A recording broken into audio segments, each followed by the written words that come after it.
Hello, my name is Pranav Vargu, and I'm doing the documentary of the life cycle of a star.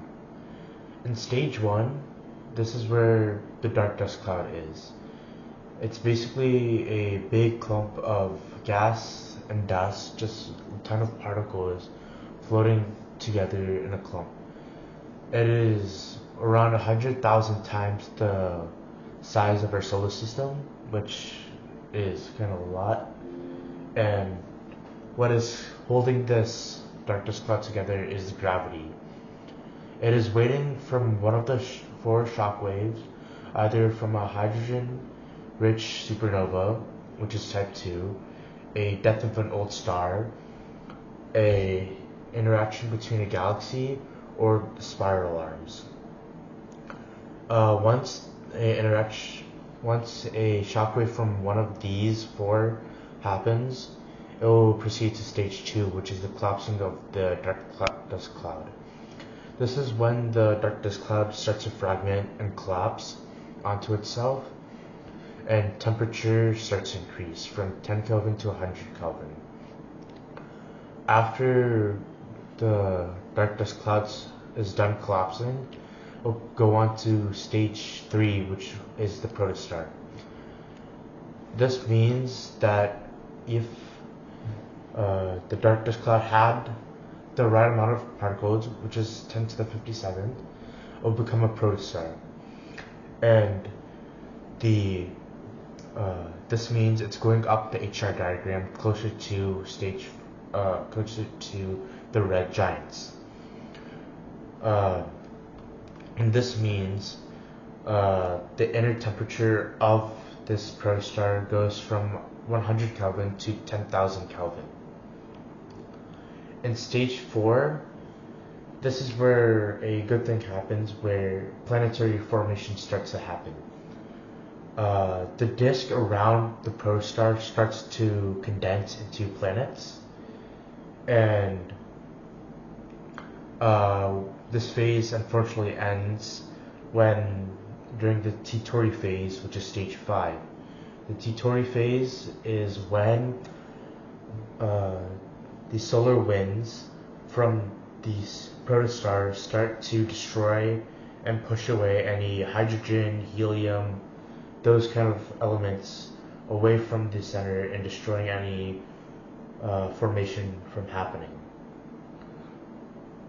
And this is when, and still the temperature of the inner core is increasing still, from 10,000 Kelvin to 5 million Kelvin. And it goes on to stage 6, where fusion starts to happen at 10 million Kelvin.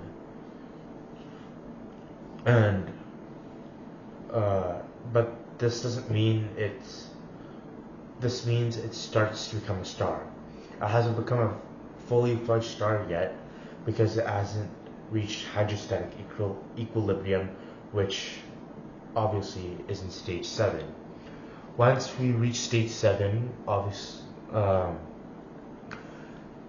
the star's lifespan will reach around 10 billion years, which for us, around 4 billion years has gone by for stage 7 of our star.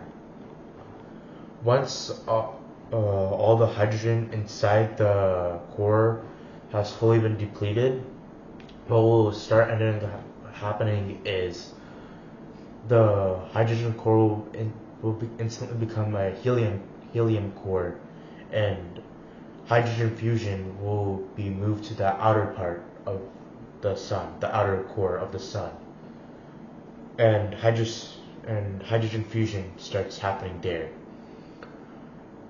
And what ends up happening, which will obviously lead to stage 9, is the star ends up expanding since the core isn't hot enough to start helium fusion. So the outer core starts to win against gravity. The pressure inside starts to win, and the outer part of the core starts to win against the pressure, while the inner core of the sun is losing against pressure. against the gravity, and since it's not hot enough to start helium fusion. But the temperature is increasing since the core is condensing and contracting. So as it becomes smaller and smaller, the temperature starts to increase and increase. But once it reaches stage 10, the core will reach about 100 million Kelvin, and this is where helium fusion happens, or the triple alpha process happens.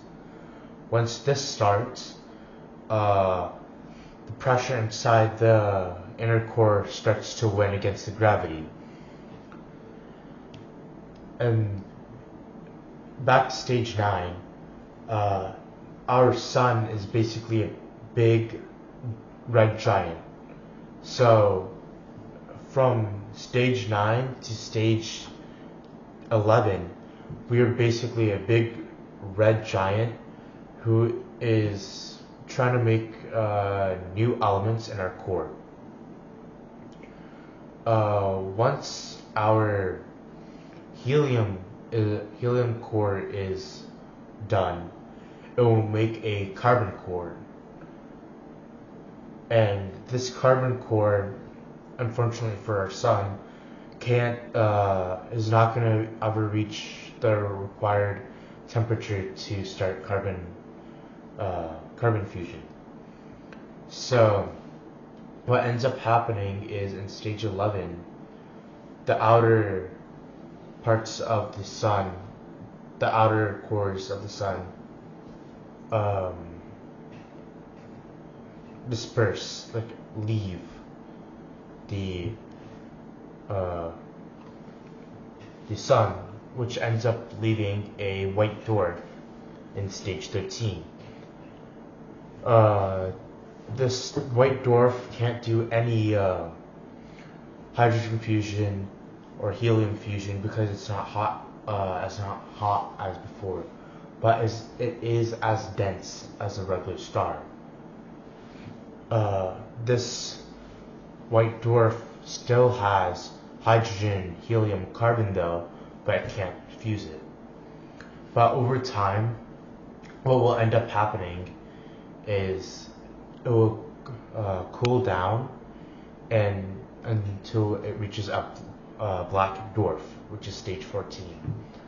A black dwarf is fully theoretical, since it has not been enough time for a black dwarf to be seen or